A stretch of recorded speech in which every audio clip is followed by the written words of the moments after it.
They like to do things big in Texas.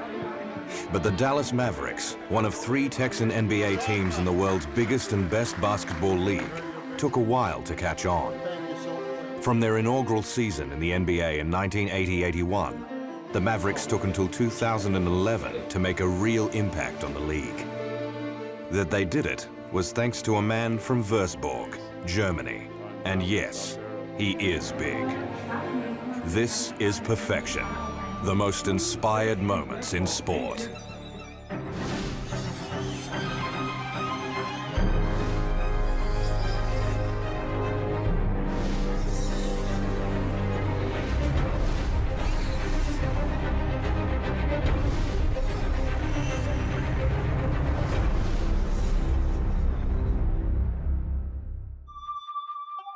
Professional athletes have long memories, and Dirk Nowitzki is no different.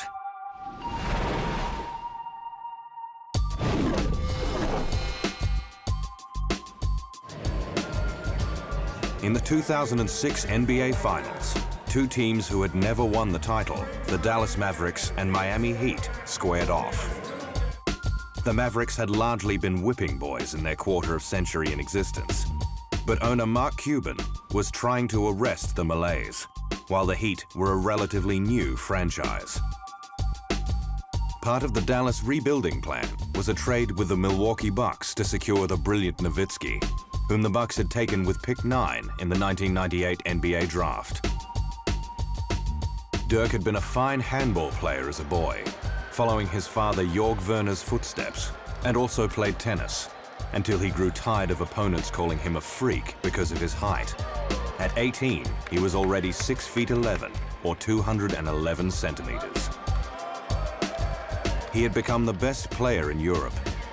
And then after early struggles at Dallas, Nowitzki helped the Mavericks sweep past arch-rivals the San Antonio Spurs to reach the NBA Finals for the first time in 2006. And the fairy tale was there for the taking. The Mavericks went 2-0 up with home wins in the best-of-7 final series behind Nowitzki, who had 26 points and 16 rebounds in Game 2, then traveled to Miami. The Heat, led by the man-mountain Shaquille O'Neal and brilliant guard Dwayne Wade, was stunned. In Game 3, the Mavericks led by 13 points with 6 minutes to go in the final quarter, but they could not close it out. Wade's 42 points and 13 rebounds hauled Miami back into the lead, and with 3.4 seconds on the clock, Nowitzki missed one of 2 free throws that would have tied the game up. These were memories that would haunt the German for years. The Heat produced a heist, winning 98-96, then won Game 4 in Miami too. Then in Game 5, the Mavericks lost by a point in overtime, with Wade's free throws doing the trick. In Game 6, back in Dallas, Miami won by 3, with Wade MVP of the finals, outstanding again with 36 points. Nowitzki was named MVP of the league that year, one of only 4 foreign players to secure the award. But this was the context in which to take the NBA Finals, 5 years later. When we return on Perfection, Dirk's redemption. And also get some rest.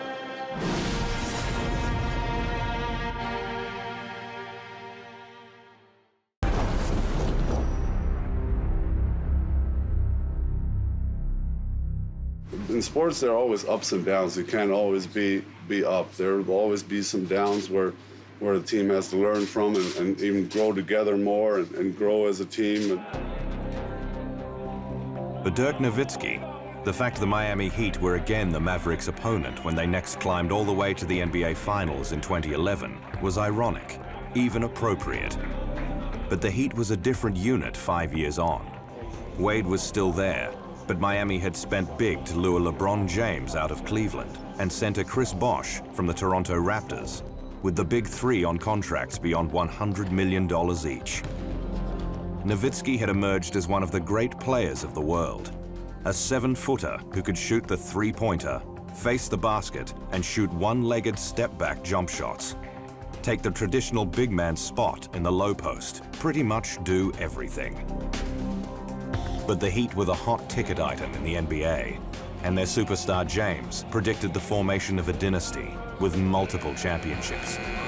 Not 2, not 3, not 4, not 5, not 6, not 7, he had famously declared when introduced to the Miami fans.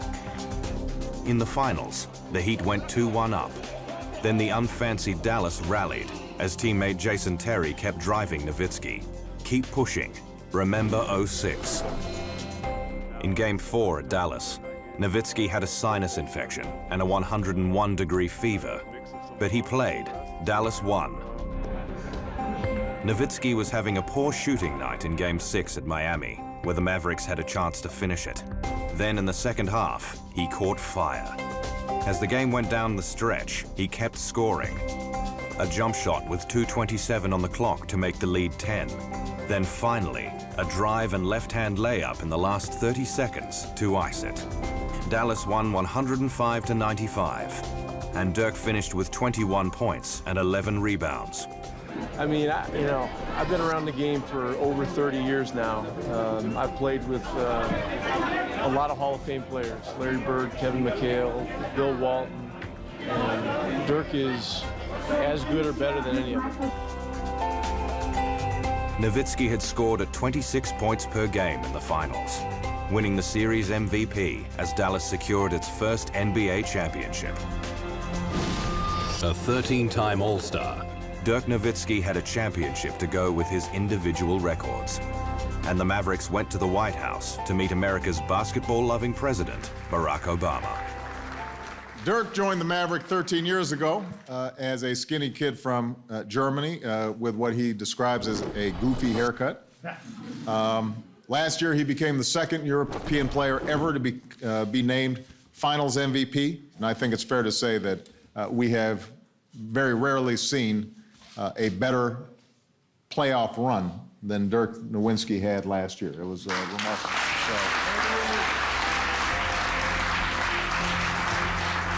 In 2014, a German filmmaker made a documentary movie about Nowitzki. I haven't seen the movie yet. I'm really excited now. It's been a long time waiting. We've been filming for over 2 years. I've been promoting it for a long, long time, and I've only seen short parts of it, and really excited now. It's been a long time coming. The film was called The Perfect Shot, and it could not have been more aptly titled.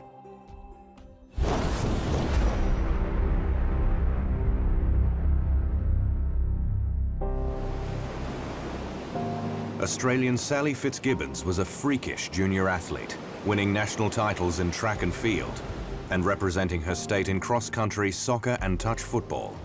But quietly, she most dreamed of conquering the world in the sport of surfing.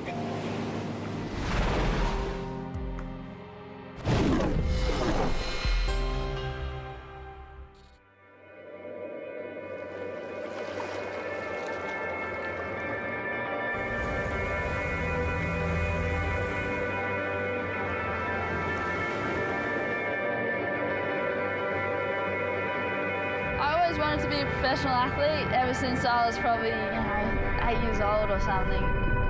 I feel surfing in a way naturally picked me. Fitzgibbons grew up on the east coast of Australia, where the swells are big and those who chase them are plentiful. And at 14, Sally Fitzgibbons knew she wanted to be a professional surfer. For inspiration, she did not have to search too far. Australia had produced women like Stephanie Gilmore and Layne Beachley, two multiple world champions in recent years. Fitzgibbons began winning junior surf events at 14, and at 18, the girl from the little town of Jiroa became the youngest ever qualifier for the ASP Tour, among the creme de la creme of her sport, as well as winning a world junior title. She was not just a pretty face. Fitzgibbons was 5th in her first season on the ASP Tour behind Gilmore, and runner-up in 2010, her second season. Regarded as the most athletic surfer on the women's tour, she had work to do with her technique, and in 2011, Fitzgibbons stepped up, beating Gilmore in a semi-final at the iconic Bells Beach in Australia, and then Hawaii's Carissa Moore to win her first ASP title at 20 years of age. Fitzgibbons sobbed with her mother Mary. Her father Martin had to fulfill a vow to shave off his bushy moustache for the first time in 30 years if she won the event. It's so overwhelming. This is amazing. It's been a long journey to win, and this is incredible. I can't feel my legs and arms. She won once more that season, and 3 times in 2012, but still could not overtake the ultra-consistent Gilmore, and was runner-up for the world title each time. It is hard to stand there and see that title that you want so desperately bad in the hands of somebody else. In 2014, Fitzgibbons continued to develop her technical skills, traveling to a wave pool in the Dubai desert to practice her aerial work, and to freezing Nova Scotia, Canada. In September 2014, she reached the final of an ASP event at Lower Trestles, California, to claim the #1 ranking for the very first time, overtaking Carissa Moore. Her long journey, including 3 consecutive runner-up finishes in the ASP World title, had reached its climax. Next on Perfection, a giant of the boxing world.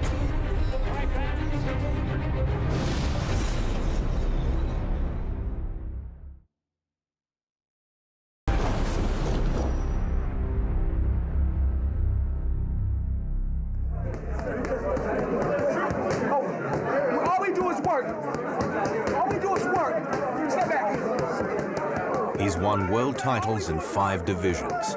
And as he approached his 40th birthday, Floyd Mayweather Jr. had never been beaten in a professional fight.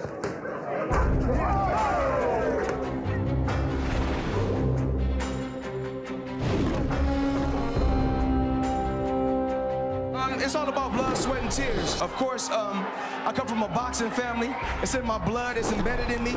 I'm ready to go out there and do what I do best, and that's be victorious. They call Floyd Mayweather Jr. the Money, and for good reason. Forbes.com ranked him the world's highest paid athlete for the year ending June 2014, with earnings of $105 million from just 2 bouts. Floyd's not shy about it. He even released a video on YouTube once depicting him counting all his money. Actually, Floyd's not shy about anything. If you beat me, earn it the honest way, the hard way. Let's tell them a little bit. Hard work. Hard work. Hard work. Talking to you, kiddo. Like so many boxers, Mayweather came from a childhood of hardship. His father, Floyd Sr., jailed for drug trafficking, his mother a drug addict herself. Born in Grand Rapids, Michigan, in the United States, he lived for a time with his mother in New Jersey, then was tended by his grandmother. More than once, he said that he raised himself, dropping out of high school at 16 to pursue boxing. "People don't know the hell I've been through," he said. In many ways, he was born into the sport. Both his father and his uncle Roger had been professional fighters. Throughout his career, his father, and more recently his uncle, acted as his trainer. Boxing became his escape, and he was a 3-time Golden Gloves winner as an amateur and a bronze medalist at the Olympic Games in 1996 in Atlanta. He turned professional later that year, and within 2 years was world champion in the super featherweight division, soon to be recognized amongst the best pound-for-pound fighters in the world, along with men like Roy Jones Jr. and Manny Pacquiao, the Filipino legend. 45 men have tried, 45 men have failed. How would you fight Floyd Mayweather? I wouldn't fight Floyd Mayweather. His father and uncle taught him the defensive techniques that would stay with him forever, to go with the quickness and punching power that made him great. The showman in him came later, and Mayweather, sometimes known as Pretty Boy, started talking in the third person and wearing new outfits in the ring for each fight. Before my career ends, it's about giving the fans what they want to see. A lot more of me. The fans want to see a lot more of me.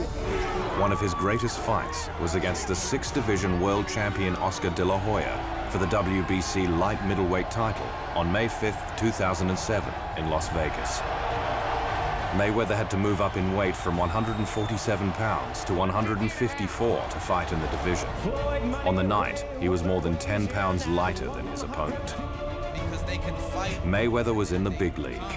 The bout generated enormous interest, with 2.7 million pay-per-view households taking up the fight, a record. And De La Hoya getting $58 million, a record for a fighter, and Mayweather $25 million. Mayweather stepped into the ring at MGM Grand, dressed in a sombrero and red, white, and green trunks. But his mocking of De La Hoya's Mexican heritage did not swing the crowd behind him. The majority wanted De La Hoya to win. De La Hoya came after Mayweather as the aggressor, but despite a good start, he could not land enough leather on the challenger. Mayweather came perilously close to losing his unbeaten status that night. It was a split decision. One of the 3 judges gave the fight to De La Hoya. 2 gave it to Mayweather on points. And the new champion pointed out the weight differential as well as the fact he landed 207 punches to De La Hoya's 122. Tonight, a welterweight beat a junior middleweight. It was easy work for me. He was rough and tough, but he couldn't beat the best. Mayweather momentarily retired, then returned to work through the weight divisions, talking the talk, walking the walk, pronouncing himself the greatest in the history of boxing as his unbeaten streak reached 47 fights. Victories over Manny Pacquiao and Andre Berto took him into retirement again, one short of becoming the best. Then in 2016, rumors began circulating about a crossover fight with UFC champion Conor McGregor. They keep throwing the Conor McGregor name out there. Conor McGregor. You know, like I said before, I'm here. Let's make it happen. It did.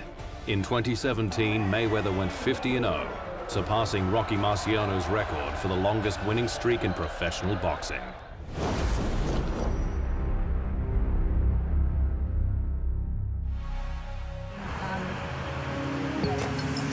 Cadel Evans is one of cycling's perennial champions, a man who mounted the podium in all 3 of the Grand Tours, Italy, Spain, and the Tour de France.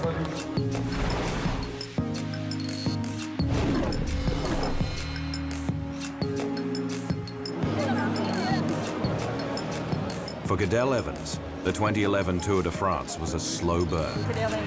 The Australian, who had been a world mountain bike champion as a young rider, came close several times, but was overshadowed by the likes of Alberto Contador and Carlos Sastre.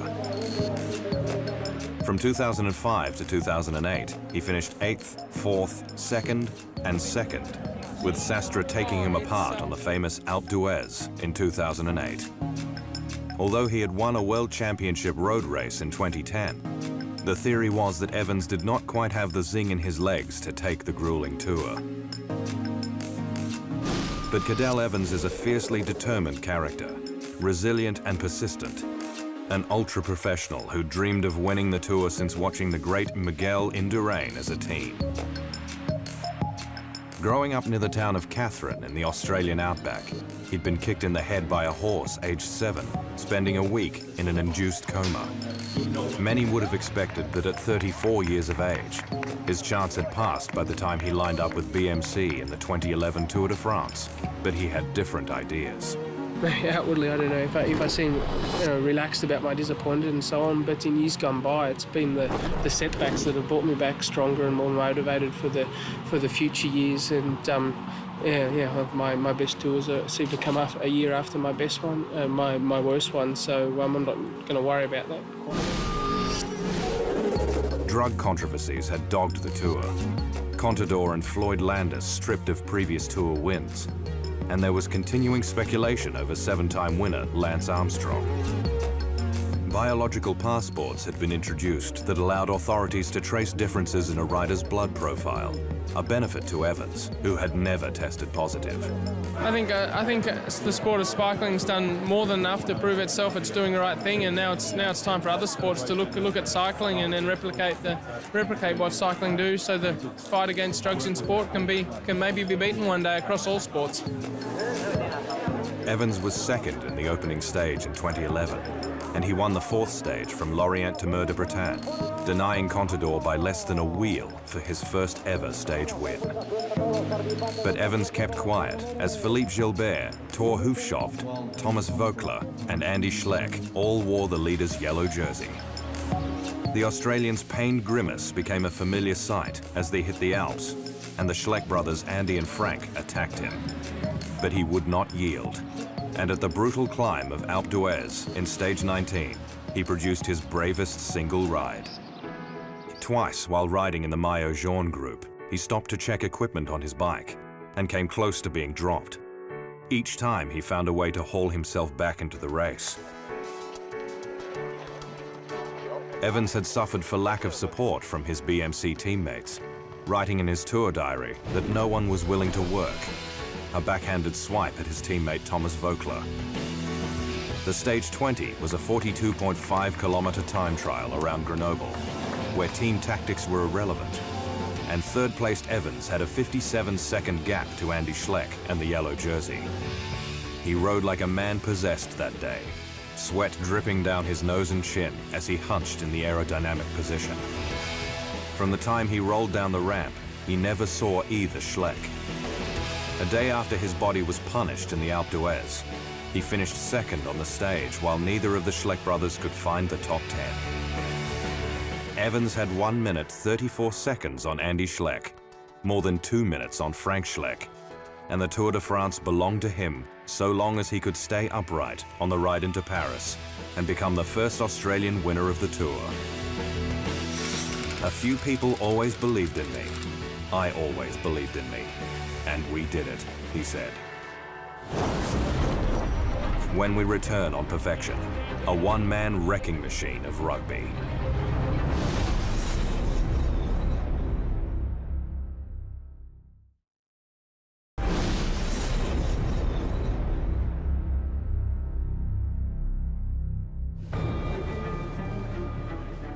Jonah Lomu is one of rugby union's best ever players. And at the World Cup in 1995, he conjured moments that are iconic to the sport.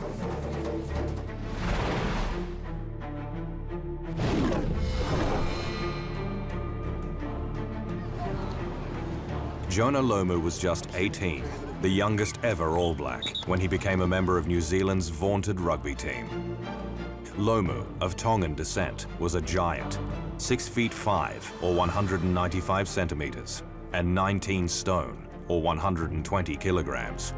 Yet he played as a winger, and he could run like Usain Bolt. At the 1995 World Cup in South Africa, Lomu was player of the tournament at just 19 years of age, and his teammates knew that they were working with a freak of the game. We realised, that, like I said, he's a great talent and he's an excellent player. And, I think it's taken a lot of pressure off other players. So I think it's a good influence on us.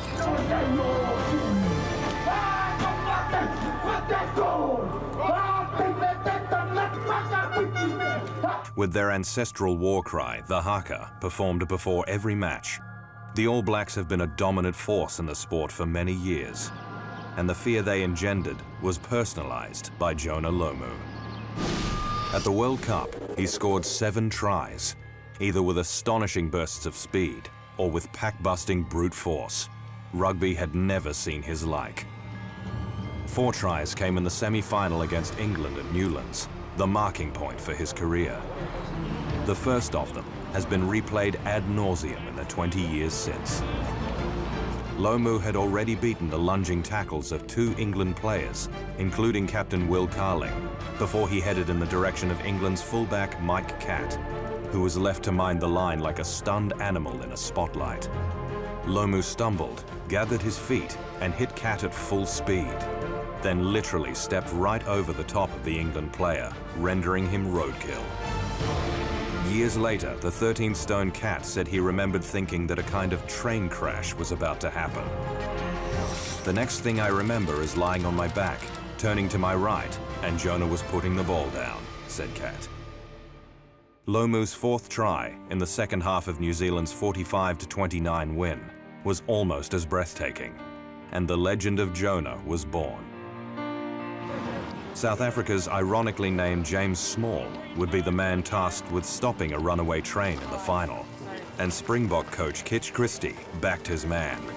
Maybe I think you're making a mountain out of this guy. I don't think he's what everybody's making him out to be. He's just a human being. He's a human being who weighs 120 kgs, that's all.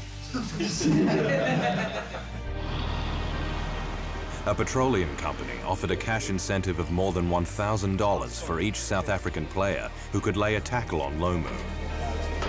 But the All Blacks would fall 15-12 against South Africa, a team on a mission of their own to win at home and unite the country.